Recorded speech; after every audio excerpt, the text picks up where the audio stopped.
Welcome to K-Pastors Roundtable. I'm your host, Alex. Today, I'm with Pastor Benjamin Shin. He's currently the English pastor of New Life Vision Church in Glendale. Hello, Pastor. Hello, Alex. Nice to be with you. I looked up your bio, and you have very extensive background in terms of teaching and part of the church and all the publications you have done. It kind of caught my curiosity as to how you began. When did you become Christian? I became a Christian in third grade. I was Wow. raised in a Christian family. Okay. So I went to church at an early age, as well as went to Christian school, born and raised in Pasadena, California. Okay. So it was at a chapel service in third grade where the principal invited students to come up and accept Jesus as their Savior and Lord. And so that's when I went up and accepted Christ. Wow. I mean, what made you to go up? Yeah, I think a lot of it had to do with my family upbringing. I grew up as a pretty good kid, you might say. I'm an only child. Okay. I was isolated and kept away from a lot of bad things. And so I was at least moralistic growing up. Okay. And when the invitation came, it just seemed like it was the right thing to do, Okay. given the environment and the timing. Wow. Third grade is certainly is very young age to know what you want. Going from there, now you are a pastor. Was there special calling that you became a pastor? Well, my parents also had high expectations for me. So since I'm an only son and an only child, I think they wanted me to succeed according to worldly standards. Right. So I was not able to do math. So they said, well, why don't you be a lawyer? Okay. So that's the other option, right, for notoriety to UCLA, and enjoyed my time there and was pursuing law to eventually become a lawyer. Okay. But the more I was involved with campus ministries at UCLA and the more serious I got in my faith, it became clear what I really wanted to do. Mm-hmm. As I served God in Campus Crusade, and I had a Christian fraternity I was involved with called Alpha Gamma Omega. Okay. And eventually in the 80s, we started a Bible study called Korean American Christian Fellowship. Okay. I found no greater joy than serving the Lord full time. So that's probably my junior year in college is when I got my calling. How did your parents take it when you told them? Not well. They were very adamantly against it. They thought, why would we send a person to a university and invest to become poor? And that was the stereotype of pastors at the time. Okay. So I was taken aback by that, but I was an obedient son, so I listened to them, and I did not go to seminary immediately after college. I worked full-time for 3 years. Oh, okay. In a secular job. Okay. And then after 3 years, you say, okay, it's not time for me to go to seminary? Well, I wanted to go to seminary from day one after graduation. And Right. so I was now caught between obeying my parents versus what I felt God was calling me to do. But the Bible says to, honor your father and mother, Right. obey your parents. So I did. But all the while, Alex, I was praying that God would either change my parents' mind or take this desire away from me. Right. And the Lord changed my parents' mind. So Wow. after 3 years, I asked them again, may I go to seminary? And they actually blessed me to do so. Wow. They're pretty incredible. That is. You decide Biola? Yes, so Talbot Seminary. School Yeah, of Talbot, Theology yes. is the seminary at Biola. Right. So you went there, and then you went to Dallas? Yes, many years later, I did my doctorate of ministry at Dallas Theological Center. Okay. I also noticed you pastored in many Korean churches during this time. Yes, so prior to my current church, New Life Vision Church, I was at 2 other churches. L.A. Hanmi Presbyterian in El Monte, I was there for 15 years. Wow. And then I was at L.A. Open Door in L.A. for 7 years. Okay. What kind of experience did you have at Korean church, or you still have at the Korean church? Well, yeah, I'm still learning for sure.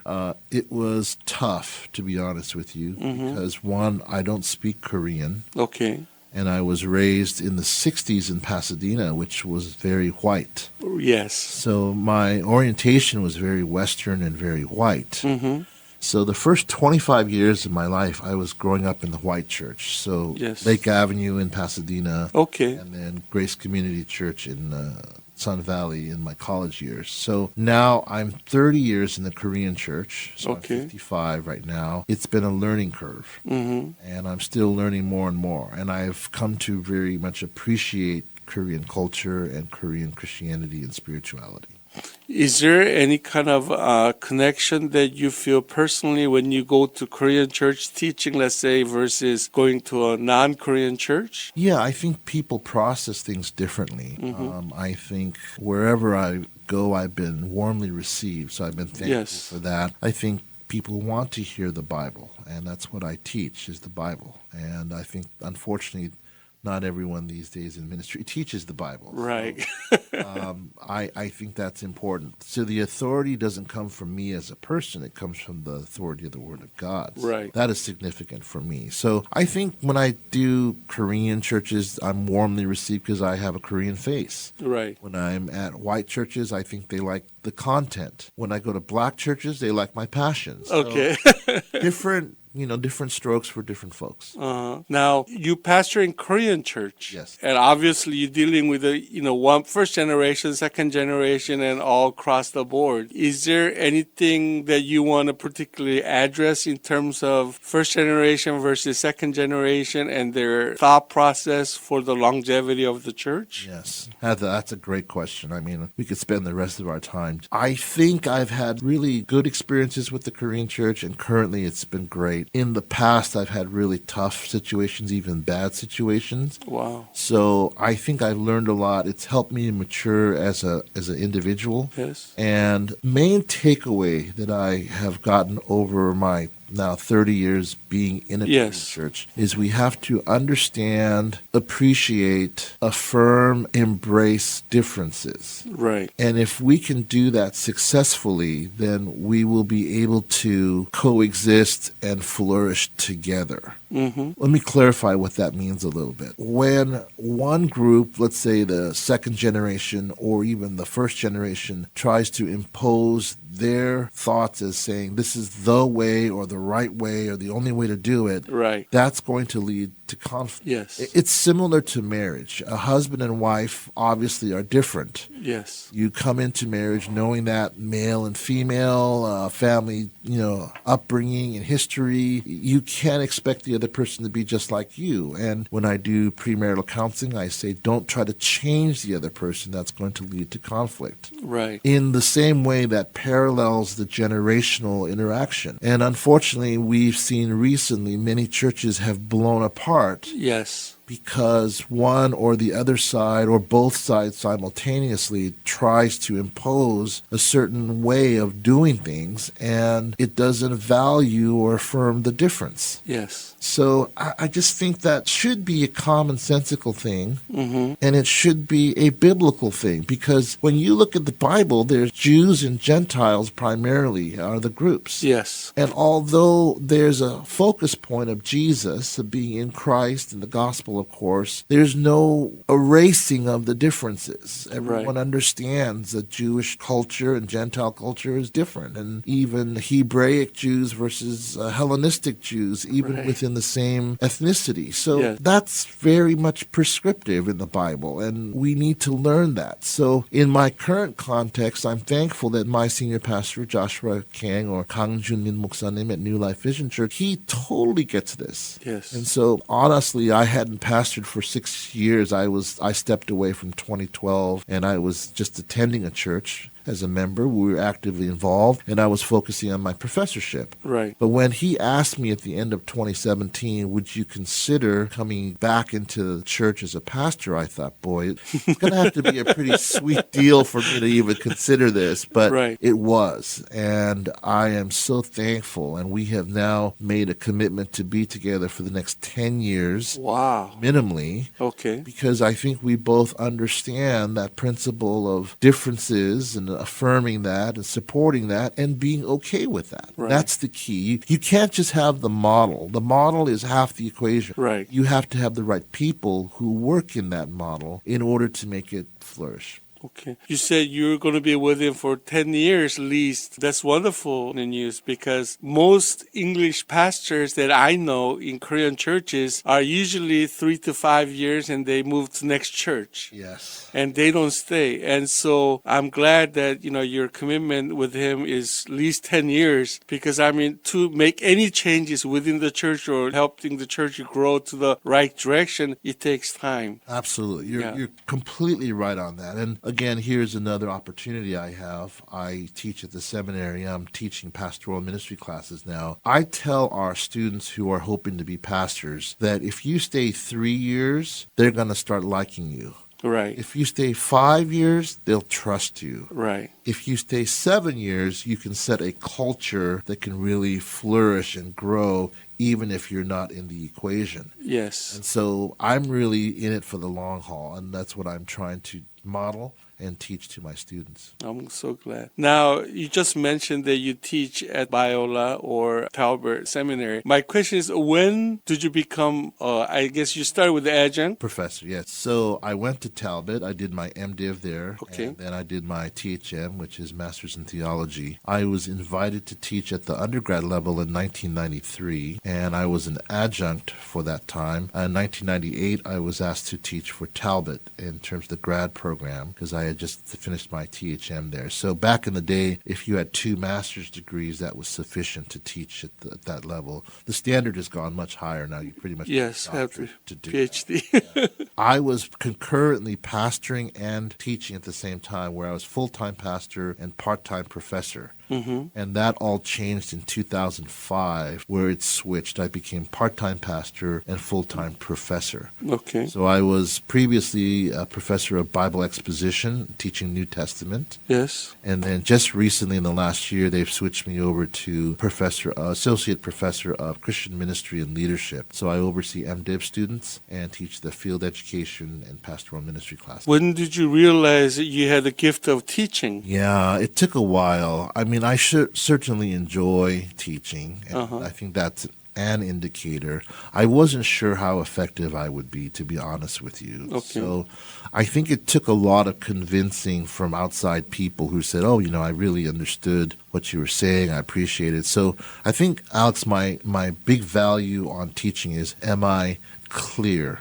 Is the teaching clear? Is it impactful? Is it memorable? That's the high standard for me. If it's not, I say, well, that's probably not a gift of teaching. But over the years, I think I have been affirmed, and I have now embraced that God has given me that gift of teaching. I'm not sure they still do this, but usually students review teacher at the end of the course. Yes. Do you guys do that too? We do, of course. Okay. That's pretty huge. I've done fairly well, so I've Good. yes. When you are actually teaching, the preparation that goes into teaching is quite a bit. My father was professor at university for many years, and so I watched him how much time that he prepares for the class. Now, is the same true for you, or? Yes. Although I've been certainly teaching for a long time, I think the key for effective teaching is it has to be fresh. So we are about 2 weeks away from the fall semester here. I'm just prepping every day a little bit and just trying to give more examples that are modern and contextualized. I try to craft my words so that they be more memorable. We're encouraged to be more visual, so I'm working on my slides on Keynote and PowerPoint, always trying to improve with the intent of connecting with the students. And so what's tough is, although I'm getting older, the students are getting younger. So Yes. the gap is widening. So if I don't work hard at connecting, then I will become obsolete. Do you only dialogue with the students during the class, or do you do it after class time, or how do you dialogue with the students? Great question. Culture at Talbot is strongly a mentorship culture. Right. Our dean, Clint Arnold and Scott Ray, they totally ask us to spend time with the students. So however many units we teach, we are asked to do that equivalency in terms of hours of office hours. Wow. So I love having students come into my office and just chatting with them and getting to know them. What happens, though, Alex, is interesting enough, is they might ask a question related to class, but then it ends up that we talk about their church, their ministry, maybe some hardships they go through. Right. And I end up just praying for them and ministering to them as a mentor. Yes. So that's something that I just thrive on. And I love doing that. That's something I'm passionate. So because of that, I find that aspect of the schooling where I could bring pastoral skill and experience into the classroom by pastoring my students. So I tell that to my students every semester. I said, since I'm a pastor, please allow me to shepherd you as well during this semester. I'm currently talking with Pastor Benjamin Shin. He is professor at Talbot Seminary, and also he's the English pastor of New Life Vision Church in Glendale. Now, you mentioned keywords that I like, and that is mentoring. In our society today, depending on who is your mentor, the path that you take in life many times changes. Today's society is very diverse, and opposite sides are very strong in their opinions. When you mentor somebody, what direction do you take the person that you're mentoring? Yeah, that's a great question. Well, I look at the example of Jesus. How did he mentor people? Yes. And you'd be surprised to know that it wasn't a didactic, sit down and let me teach you. Right. It was, let me show you in life, in real time, how to integrate principles of Christianity and to just live well. Right. So my mentorship is, I guess if you were to compare it to more formalized mentorship, it's very informal. Okay. We'll have a meal, we'll have coffee, we'll sit, we'll talk about life. And through that, we'll dialogue about questions about life, we'll dialogue about aspects about ministry and so forth. But I like to just ask questions. Okay. And oftentimes they in turn will ask questions, and I will respond to their questions with more questions. Okay. And so that's how Jesus did it for the most part. So I think that every person that I mentor is radically different. Yes. So I need to understand that and again appreciate that. And I will take a little bit of a nuanced, different approach to every person based on who they are. So I don't think one size fits all. Right. I think I need to get to know them, assess their strengths, their weaknesses, and then guide them accordingly, not in a directive way, but in an inviting way. And that's where questions, I think, becomes the best way to approach this. How many students do you normally teach? Yeah, it depends on the class. Some classes will be as high as 35. Wow. Others will probably be about 15 or 20. Okay. The reason I'm asking that question is if you have that many students, 35 or 15, that's a lot of time spent outside the classroom mentoring them. Wouldn't you have time for your family? So I do spend a lot of time with my students. Yes. And I'm thankful for that. I think what I try to do with my family, though, is prioritize the evenings. So we eat dinner together every night as a family. Yes. And fortunately, my start time is a little bit later at school, so I'm able to take one of my older boys to school. And sometimes, because I'm only in the office at Biola 3 days a week, I can pick up the boys. When it's soccer season, I take them to soccer practices and their games. They also play instruments like good Korean boys. So my wife takes them to cello and violin lessons. Okay. So we actually carve out quite a bit of time. And Friday is my time with my wife. Specifically, we call it Fridates. And then Saturday, we just spend time, and all day Sunday with church people. Okay. Sounds like it's a very well-balanced situation for you with your family, school, students. It wasn't always that way, of course, but I think I've come to become wiser. And then how is the church life? You are pastoring English side of church. What kind of numbers are we looking at? Well, it's been slowly growing, so we're probably in the 140, 150 range for our English ministry right now. It's been exciting. I have a really good associate pastor named Jacob Cho. He's full-time, so he does the bulk of the work. Oh, okay. I am primarily doing the teaching and leading in terms of the vision. I like to shepherd, so I try to meet up with people when I can. But again, with my other responsibility, because I'm full-time at the seminary and part-time at the church, I had to prioritize the school and, of course, my family. Now, you being the leader of the English ministry at the church, is there a goals that you set for your congregation? Yes. So I'm a planner. Okay. So I do have all of those things set up. So each year we pursue a certain theme. So in 2018, our theme was Disciple. Okay. And our theme for this year, 2019, is Deeper. Okay. And our theme for next year in 2020 will be Build. Okay. So I do have a 5-year 10-year plan, and I'm starting to reveal that to our leadership. Okay. We're moving towards it so that everything is not programmatic. I don't think programs always accomplish the goal. Yes. So we have pathways that lead us to our focus. And so this year we had 5 aspects that would make us go deeper, and we've accomplished most of them. So I think we're making good progress. Wow. You pastoring a Korean church, this is a question that I always ask any pastor that's involved with Korean church. Do you think Korean church will survive 20 years from now? I think so. Background of that question is because there's first generation, very committed to the church. Second generation, much more oriented toward family life. And so in order church to survive, whether it's financial or whether it's membership or whatever that is, it seems to be very sporadic at times, trying to continuation of church. And I've seen many churches close up because of that issue. Yeah.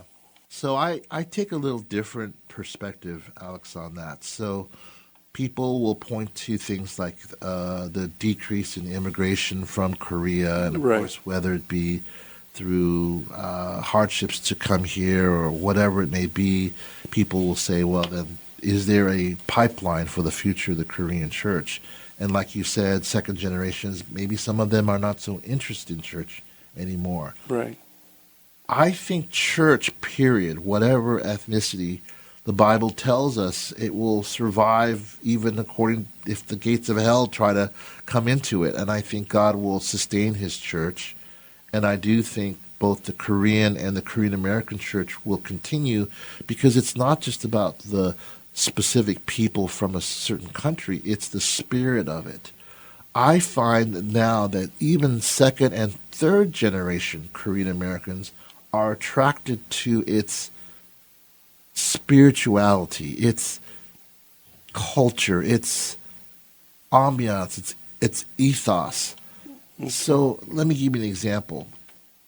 You know what BTS is, right? Yeah. The all-male Boys group. And it's amazing to me how hugely popular they have become. Yes. Now, when I listen to them, because maybe I don't speak Korean, I cannot understand what they're saying. Right. Okay, but I'm watching the audience of girls who are screaming, and they know the lyrics. Yes. And I'm just amazed. Yes. And they're huge. They were in the Grammys. They were on every late night show. They played the Rose Bowl near where I live. Right. Sold out shows. That's a big venue. Yes. And I'm thinking, what about them is big? Well, Asianness is sexy. It's Right. popular. Right. Foods, the iconic Crazy Rich Asian movies, the recent Farewell movie that's big, and all these opportunities for this to become mainstream. I think the same is true with church. So whether it will have, I think there'll be different forms of it. Okay. So maybe the EMKM model won't always be prevalent. It might be a bunch of independent churches. I'm hoping to see one day a huge English ministry that has a KM helping out Right. as a smaller counterpart of Right. the larger English ministry, Right. and that the English ministry then would be like the parent church that's helping them with finances and providing, just as the first generation has before us. Right. I think the future is bright.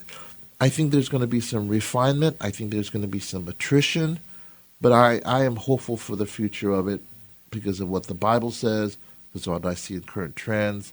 And I just think that, God has given a lot of favor to Koreans and Korean Americans. Right.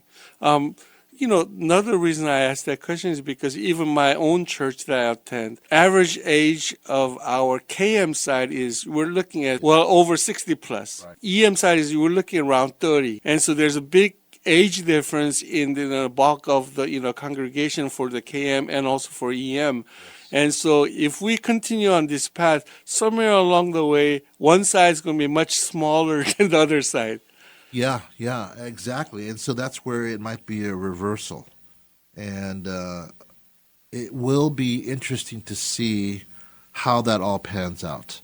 My hope is that the EM will not only be faithful, but they will be faithful and generous to give. Right. More now than ever before. We have good education. We have then good paying jobs. Right. But we don't have the kind of commitment that the first generation gave of sacrificial giving and also prayer that was very committed to morning prayer and night prayer and every other prayer in Right. between. So if we can work on those things, which are unfortunately weaknesses right now, I do think there will be some renewal, perhaps even revival. Okay.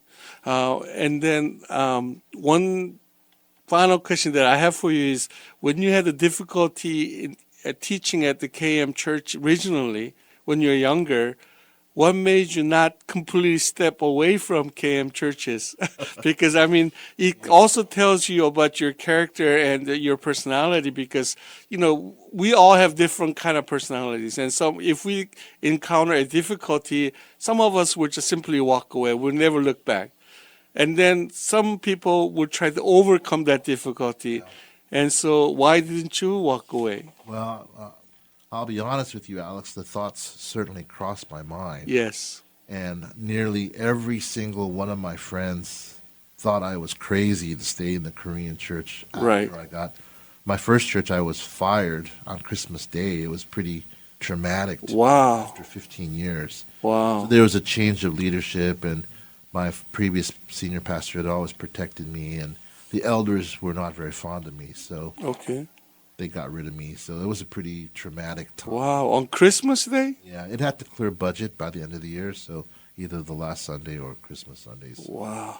Yeah, the elder comes up to me, shakes my hand, and says, "It was great having you here." And I said, "Was?" He goes, "This is your last Sunday." So I said, "Oh." Right before the sermon, so I was a wreck trying to hold back the tears, but I made it through. So yeah, there was a lot of hardship there, and like I said, I certainly contemplated walking away from the Korean church, but I realized this too, Alex, and this is what I would want to share. In every culture, there's good people and there's not so good people. Yes.